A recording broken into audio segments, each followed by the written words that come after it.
Morning, all. All right, so we are going to take a look at the 2005-2006 season. So when the dust settles after the lockout, we have a more exciting brand of hockey to look at. Obstruction is called. So hooking, holding, slashing, little obstruction calls that weren't being called are being called now, and it opens up the game. And suddenly the big hulking defenseman that can't skate very well is out of the league. And so we end up with what is something completely different, familiar, but definitely different. And Ottawa takes advantage in the East. They're the number one team. They have 113 points, record of 52, 21, and 9. So that fourth column is gone from the records. 314 goals scored, 211 goals against. They're coached by Brian Murray. The Carolina Hurricanes, 52, 22, and 8 record, 112 points, 294 goals scored, 260 goals against, coached by Peter Laviolette. The New Jersey Devils, 46, 27, and 9 record, 101 points, 242 goals scored, 229 goals against. They start 14, 13, and 5 under Larry Robinson. Lou Lamoriello takes over behind the bench. They go 32, 14, and 4 the rest of the way. There's some pressure on you when GM's behind you because if you have a bad shift, he might trade you after. The Buffalo Sabres finished 52, 24, and 6. Of course, they're under Lindy Ruff, 110 points. 242 goals scored, 239 goals against. The Philadelphia Flyers finished with 101 points, 45, 26, and 11 record, 267 goals scored, 259 goals against. They're coached by Ken Hitchcock. The New York Rangers, 44, 26, and 12 record, 100 points, 257 goals scored, 215 goals against. They're coached by Tom Rennie. The Montreal Canadiens finished 42, 31, and 9 on the season, 93 points. 243 goals scored, 247 goals against. Under Claude Julien, they go 19, 16, and 6. Bob Gainey takes over. They go 23, 15, and 3 under Gainey. The Tampa Bay Lightning, of course, the defending Stanley Cup champions, they fall all the way to 8th. 43, 33, and 6 record, 92 points, 252 goals scored, 260 goals against, and John Tortorella still the coach there. Just below the playoff line sit the Toronto Maple Leafs. 41, 33, and 8 record under Pat Quinn, so 90 points, 257 goals scored, 270 goals against. They have the exact same record as Atlanta Thrashers, who are coached by Bob Hartley. So again, 41, 33, and 8, 90 points, 281 goals scored, 275 goals against. The Florida Panthers finished 7 points outside of the playoffs. They finished 37, 34, and 11, 85 points. 240 goals scored, 257 goals against. Jacques Martin, the coach for the Florida Panthers at that point. The New York Islanders, 36, 40, and 6 records, so 78 points, 230 goals scored, 278 goals against. Steve Sterling coaches them to a record of 18, 22, and 2. Brad Shaw takes over, goes 18, 18, and 4 the rest of the way. The Boston Bruins go 29, 37, and 16, so 74 points for them. 230 goals scored, 266 goals against. Mike Sullivan, the coach in Boston at that point. The Washington Capitals finished 29, 41, and 12, 70 points, 237 goals scored, 306 goals against. Glenn Hanlon, the coach in Washington. And the Pittsburgh Penguins finished at the bottom. So again, Pittsburgh and Washington tied together. Michel Therrien, the coach, 22, 46, and 14 record for Pittsburgh, 58 points, 244 goals scored, 316 goals against. So that's the East. Let's look out West. Detroit, despite all the changes and the way the game's played and losing a whole season, Detroit's still number one in the West.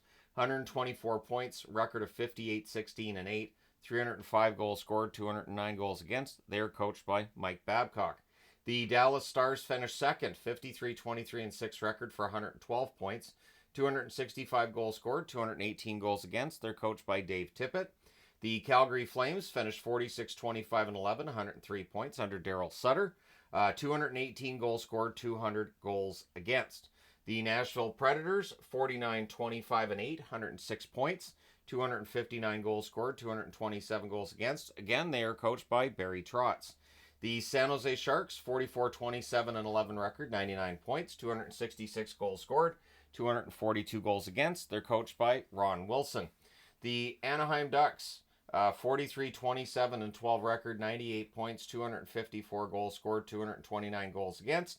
They're coached by Randy Carlyle. And of course, this would be the last season that they're the Mighty Ducks of Anaheim. they would switch to the Anaheim Ducks the season after, which I do think is a better name. The Colorado Avalanche finished 43, 30, and 9 on the season, so 95 points. 283 goals scored, 257 goals against. They're coached by Joel Quenneville. The Edmonton Oilers finished just above the playoff line, 41, 28, and 13 record for 95 points. 256 goals scored, 251 goals against. Craig McTavish, the coach in Edmonton. Just below the playoff line, the Vancouver Canucks, 92 points. Record of 42, 32, and 8. 256 goals scored, 255 goals against. Mark Crawford, the coach in Vancouver at that stage. The LA Kings finished 42, 35, and 5, 89 points. 249 goals scored, 270 goals against. Under Andy Murray, they went 37, 28, and 5. John Torchetti takes over. They go 5 and 7 under John. The Minnesota Wild finished 38, 36, and 8, 84 points. Still coached by Jacques Lemaire. 231 goals scored, 215 goals against. The Phoenix Coyotes finished 38, 39, and 5, 81 points, 246 goals scored, 271 goals against. Wayne Gretzky, the coach for the Coyotes at that time. I honestly thought Wayne was a pretty good coach. Not like great, fantastic coach, but I thought he was a decent coach. The Columbus Blue Jackets finished 35, 43, and 4, 74 points under coach Gerard Gallant. 223 goals scored, 279 goals against. The Chicago Blackhawks finished 26, 43, and 13, 211 goals scored, 285 goals against, 65 points for Chicago. The St. Louis Blues finished 23, 46, and 15, 57 points, rough year for St. Louis, 197 goals scored, 292 goals against. They're coached by Mike Kitchen. So Trent Yawney, Mike Kitchen, John Torchetti, Glenn Hanlon. A lot of interesting names in terms of coaches that year in the National Hockey League. So shootouts are introduced at the end of overtime, and columns are simplified. We don't have a fourth column for overtime losses now. It's just overtime and shootout losses are that third column because ties are done away with. The two-line passes are allowed. So one way to increase the entertainment value of the game is to allow the two-line pass, and if you were of the mind that the two-line pass should not be allowed, I don't know what to tell you, because it has made the game so much more entertaining to have the stretch pass. It is so much better, and there was a point in time in the NHL's history before that where the two-line pass was allowed anyways. So, yeah, it really didn't bother me. The trapezoid being introduced, not a huge fan of that overall. It was introduced with the idea that you're dumping the puck into the corner, the goalie comes out and clears it right back out. Brodeur was big for it. Turco was big for it as well. There were other goalies that were pretty darn good outside of the net. And so the NHL decided to make it so that a forechecker has a better chance of getting to the puck first, rather than having the goaltender come out and just clear it each time. So the trapezoid's introduced where a goalie plays it in the wrong area behind the net. It's a penalty. Which again, if I was in charge of things, I'd do away with that now. There's just no point. The referees get microphones to announce calls. I'm going to say this, and I never thought I'd see the day I said this. I think that was a bad idea. I do. I think that even though we've had some great sound bites along the way, at this point in time, I feel like referees really hype up the penalties a little bit more than they probably should. So Wes McCauley basically set that up. It's a Wes McCauley effect, I guess you could call it. And I don't know, I'm not a big fan of it now. I'd almost prefer if they just do the signal for what it is and we go, yeah, so that's what it is, that's fine. I don't have to hear the refs every time. The delay of game penalty was introduced as well. And of course, as of this coming season, you'll be able to challenge those calls when they're made. But yeah, so delay of game penalties introduced. August 2nd of 2005. Huge trade by the St. Louis Blues here. They trade Chris Pronger to the Oilers for Brewer, Roy Witka. Easy for me to say. You want to say Roy Witka? No idea why. I know it's Jeff Witka.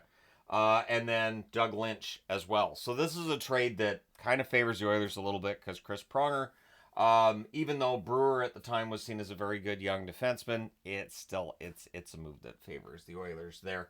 August 23rd, 2005, the Thrashers trade Danny Heatley to the Senators for Marian Hossa as well as Greg DeVries, which was a trade that I thought benefited both teams. So you can see Heatley ends up helping the Sens get to first overall, or at least first in the East. And Atlanta was pretty good. and part of that was Hossa. Hossa played pretty well in Atlanta. November 30th of 2005, the Bruins make a huge trade, which turns out to be a bit of an issue. They did not let a lot of teams know they were willing to move Joe Thornton. In fact, from all the reports at the time, it was just basically San Jose and Boston having the discussion, and I believe it was Mike O'Connell made this trade. So it is Joe Thornton going to the Sharks for Marco Sturm, Brad Stewart, and Wayne Primo. And I've defended the trade on some level, but still, could they have got more if they'd let every team in the NHL know that Thornton was available? They absolutely could have. So that was a mistake by Boston. January 30th of 2006, the Blues trade Doug Weight and the rights to Rahamaki to the Canes in exchange for Bo Larice, Mike Zigomanis, Conberg, a 2006 first, a 2006 fourth, and a 2007 fourth. It's a lot of pieces for a player that's a rental, basically. March 8th of 2006, the Minnesota Wild trade Dwayne Rollison to the Oilers in exchange for a 2006 first, which becomes Trevor Lewis, and a 2006 third-round draft pick. So these are trades that are setting up the Oilers and the Canes. We just didn't know it at the time. March the 9th of 2006, the Penguins trade Mark Recchi to the Canes for Nordgren, Kolanos, and a 2007 second-round pick. So again, rental at the deadline, so you add Recchi, you add Weight. It makes a difference for Carolina that year. This would also be the final season for a lot of big names in the NHL. Mario Lemieux, Steve Yzerman, Dave Andreychuk, Brian Leetch, Zygmunt Palffy, and Luc Robitaille all played their final season in the NHL that year. So a lot of future Hall of Famers leaving the league. So the Art Ross goes to Joe Thornton, who split the season between Boston and San Jose. The Masterton goes to Teemu Selanne with the Anaheim Ducks. The Calder goes to Alex Ovechkin of the Washington Capitals. The battle all season had been Ovechkin and Crosby and who's going to end up winning the Calder. The goals that Ovechkin scored gave him that Calder trophy, absolutely. The Conn Smythe goes to Cam Ward of the Carolina Hurricanes. The Selke goes to Rod Brind'Amour, also of the Carolina Hurricanes, obviously. The Hart Trophy goes to Joe Thornton, split between Boston and San Jose. The Jack Adams goes to Lindy Ruff in Buffalo. The Norris Trophy goes to Nicholas Lidstrom in Detroit. The King Clancy goes to Olaf Kolzig of the Washington Capitals. The Lester Pearson Award goes to Jaromir Jagr of the New York Rangers at this point in time. The Lady Byng goes to Pavel Datsyuk of the Detroit Red Wings. The Rocket Richard Trophy goes to Jonathan Cheechoo of San Jose. One of the ultimate flash in the pans when it came to goal scoring. The Vezina goes to Mika Kiprasov of Calgary, and he also gets to take home the Jennings with the lowest goals against average in the league, belonging to the Calgary Flames, who only allowed 200 goals. But while it's only 200 goals, keep in mind that prior to this season, 200 goals would not have put you in the top 5. So this was definitely a league now where scoring was back. Your All-Stars, Joe Thornton of San Jose is the first team All-Star down the middle. Eric Stahl of Carolina is the second team. On the left side, Alex Ovechkin of Washington on the first team. Danny Heatley in Ottawa, second team. On the right side, Jaromir Jagr, the Rangers' first team. Daniel Alfredsson of Ottawa, second team. On the blue line, Nicholas Lidstrom of Detroit and Scott Niedermayer of Anaheim on the first team. On the second team, Zdeno Chara of Ottawa and Sergei Zubov of Dallas, your second team All-Stars. In the middle, or in net, I should say, Mika Kiprasov of Calgary's first team. Marty Brodeur of New Jersey is second team All-Star. So getting to the scoring list, and Joe Thornton again is your leader here. In time split between Boston and San Jose, 81 games, 29 goals, 96 assists, 125 points. Thornton was never a big goal scorer, but he was great at passing the puck. Jaromir Jagr of the Rangers, 82 games, 54 goals, 69 assists, 123 points. Ovechkin in Washington, 81 games, 52 goals, 54 assists, 106 points. Not bad for a first season. Danny Heatley in Ottawa, 82 games, 50 goals, 53 assists, 103 points. Daniel Alfredsson, also of Ottawa, 77 games, 43 goals, 60 assists, 103 points. Sidney Crosby in Pittsburgh, 81 games, 39 goals, 63 assists, just 102 points for that rookie. So clearly, between he and Ovechkin, the battle is now truly a thing, even though the teams themselves haven't experienced a jump yet. It's coming. So Eric Stahl's next on the list, 82 games, 45 goals, 55 assists, 100 points. Ilya Kovalchuk in Atlanta, 78 games, 52 goals, 46 assists, 98 points. Mark Savard, who at this point is kind of the best kept secret in the NHL, playing for Atlanta as well. 82 games, 28 goals, 69 assists, 97 points. And Jonathan Chichu in San Jose rounds out the top 10. 82 games, 56 goals, 37 assists, 93 points. So we go from seasons where you might get somebody with a few, like 85 points or 90 points, but scoring comes up. Now, what's interesting is scoring would drop again over the next approximately 10 years. We see the scoring come down again, and the NHL has to open things up a little bit. And so this is, again, as I've been saying lately, very cyclical.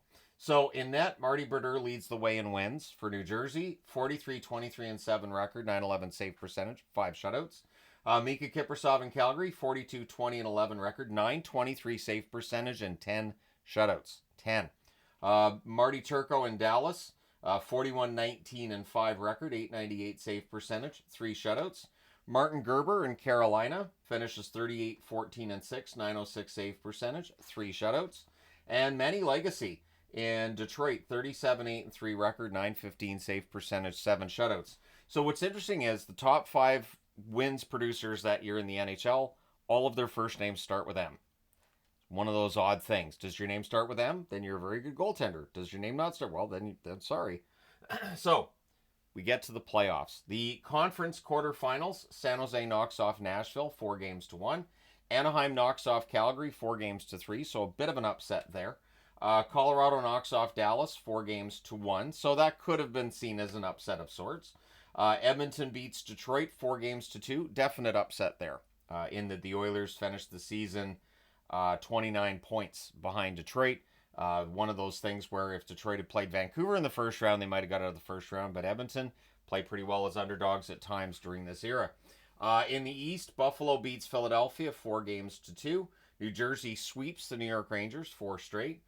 Carolina beats Montreal 4-2, and it is during that series that Cam Ward takes over.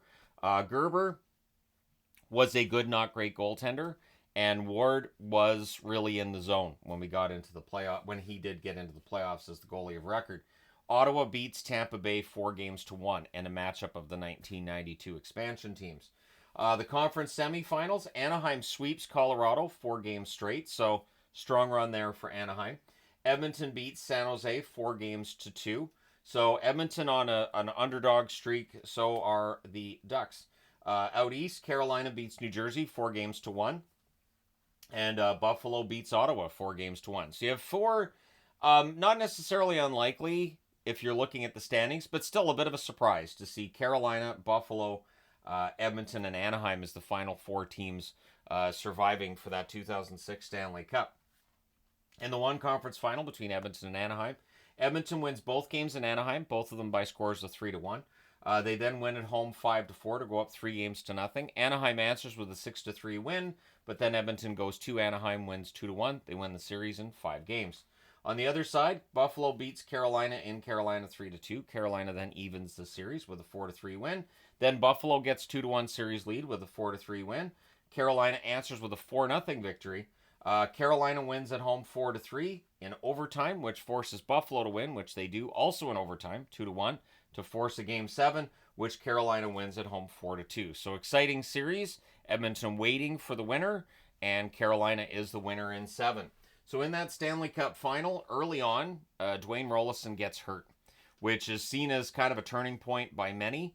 But this was still a really solid final. Yes, if Rolison's in there, maybe the result's different, but it was still a lot of fun to watch.